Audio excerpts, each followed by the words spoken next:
बालेश्वर जिला बस्ता रायबणिया थाना अंचल अबकारी विभाग और सैटेलाइट विभाग मिलित चढ़ाऊ विपुल परिमाण मद गाड़ी सह 14 जन गिरफ। सूचना अनुसार उत्तर बालेश्वर अंचल निशा कारबार दिनकू दिन बढ़ी चलता बेले ताहा पुलिस और अबकारी विभाग मुंडबिंधार कारण पलटि। तेबे वर्तमान निर्वाचन आचरण विधि लागू होइतिबा बेले देशी मद बेपारी उपरे उभय पुलिस और अबकारी विभाग पक्षरु अंकुश लगा जाइछि। तेबे गतकाली अबकारी डेपुटी सुपरिटेडेंट प्रत्यक्ष तत्वावधान में जलेश्वर बस्ता भोगराई सदर अबकारी और सैटेलाइट विभाग पक्षर उत्तर बालेश्वर विभिन्न स्थान में चढ़ाऊ करा जाइछि। चढ़ाऊ समय 4300 लिटर देशी मद 7टी मोटरसाइकल गोटे कार गोटे नंबर विहीन बोलेरो सहित 14 जन को गिरफ्त करी 9टी मामला रुजु करा जाइथिबा सूचना दैछंती डेपुटी सुपरिटेडेंट। तेबे राजपथ कड़े ढाबा मानकरे व्यान निशा कारबार ठिपीबंद दुकान सम्मुखें संध्यारू राति 12टा पर्यंत मदर आसर जमुथिबा बेले अबकारी विभागर किंतु निद भांगुनी। सेपटे किंतु किछि साधारण लोकों को मिथ्या मामला रे गिरफ करा जाउथबा अभियोग हेउछि। हमरो जो आगामी इलेक्शन को ध्यान रखे कि आज एक्साइज रो जॉइंट ट्रेड हेतिले जोथरे हमरो स्टेट फ्लाइंग स्क्वाड भी स्टाफ थिले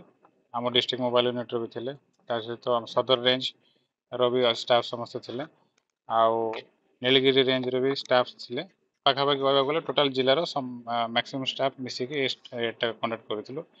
जेहेतु आम ये बस्ता एरिया पर्टिकुलरली ऑलरेडी जो प्रलाप किशोर महापात्र और प्रताप महापात्र जो अच्छा बापी टोना उर्फ तांको ना बहुत एलिगेशन अच्छे ऑलरेडी गोटे केस थे हेले भी आपड़ जी मद ये देखुं पछरे से सब तांकरी मानकर कुचिया तांकरी मानकर बेपारी से ये आम चढ़ाऊ आज करूँ टोटाली आम पाखापाखि 4300 लिटर ऊर्ध्व मद आज जबत भी करूँ ऑन दि स्पॉट जेहेतु आमर आने आसामी 14 जन हो जाते तो किसी ऑन दि स्पॉट भी टेस्ट होती जहाँ आने कथा आप सामने आगे रखीचु ता बाद 10टा बाइक आउ 4टा 4 व्हीलर 2टा 4 व्हीलर सी जाइए। निश्चित इलेक्शन पर भी रहिबो इलेक्शन को लेकिन जेहेतु समस्त ध्यान रोचे अबकारी विभाग केमती कौन काम करुँचे आमर तीक्ष्ण नजर रही जे आमर चोरा मद बेपार जे पीरियड बिल्कुल भी न हो पारू या पर भी जारी रहिबो ना सेटा आमे आपण एलिगेशन देले विथ रिटर्न देले आमे इन्वेस्टिगेशन करि परिबो किंतु एमती एलिगेशन ओरली कहले आमे किछ करि परिबो ना जहाँ भी थिला आपण एबे भी से अबकारी विभाग ही काम करूची आपण माने अलग बाहर कि अलग किए आसिक करना आम ही करुचु तो आप एलिगेशन देवा आगु रिटर्न ले दिंतु आम आमर